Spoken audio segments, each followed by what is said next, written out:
Chinnaswamy stadium ಬಳಿ ಕಾಲ್ತುಳಿತಕ್ಕೆ 11 ಸಾವು ಪ್ರಕರಣಕ್ಕೆ ಸಂಬಂಧಪಟ್ಟಂತೆ ಪೊಲೀಸರಿಂದ 4 ಆರೋಪಿಗಳ ಬಂಧನ ಆಗಿದೆ. ಬಂಧಿತ 4ರನ್ನು ಕೂಡ ಸಿಐಡಿ ವಶಕ್ಕೆ ನೀಡುವಂತಹ ಪಾಸಿಬಿಲಿಟೀಸ್ ಜಾಸ್ತಿ ಇದೆ. 4ರಿಂದ ಹೇಳಿಕೆಯನ್ನು ದಾಖಲಿಸಿಕೊಂಡು ಕೋರ್ಟ್ಗೆ ಈ 4ರನ್ನು ಕೂಡ ಹಾಜರುಪಡಿಸುತ್ತಾರೆ ಪೊಲೀಸರು.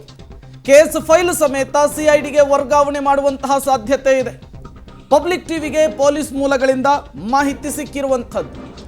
4 ಅರೆಸ್ಟ್ ಆಗಿದ್ದಾರೆ. 3 ಸಂಸ್ಥೆಗೆ ಸಂಬಂಧಪಟ್ಟವರು. ಈಗ 4ರನ್ನು ಕೂಡ ಫಾರ್ಮಾಲಿಟೀಸ್ ಪ್ರಕಾರ ನ್ಯಾಯಾಧೀಶರ ಎದುರು ಹಾಜರುಪಡಿಸಿ ಮತ್ತೊಂದು ಕಡೆ ಸರ್ಕಾರ ಇದನ್ನು ಸಿಐಡಿಗೆ ವರ್ಗಾವಣೆ ಮಾಡಿದೆ. ಈ ಕೇಸನ್ನು ತನಿಖೆಯನ್ನು ಕೂಲಂಕುಷವಾಗಿ ಮಾಡಿ ಅಂಥೇಳಿ ಅದಕ್ಕೆ ಕೇಸ್ನ ಫೈಲ್ ಸಮೇತ ವರ್ಗಾವಣೆ ಮಾಡಲಿಕ್ಕೆ ಈಗ ಸಿದ್ಧತೆ ಆಗಿದೆ ಅನ್ನೋದು ಗೊತ್ತಾಗ್ತಾ ಇರುವಂಥದ್ದು. ಈಗಾಗಲೇ ಒಂದು ಕಡೆ ನ್ಯಾಯಾಂಗ ತನಿಖೆ, ಮತ್ತೊಂದು ಕಡೆ ಮ್ಯಾಜಿಸ್ಟ್ರೇಟ್ ತನಿಖೆ ಆಗ್ತಾ ಇದೆ.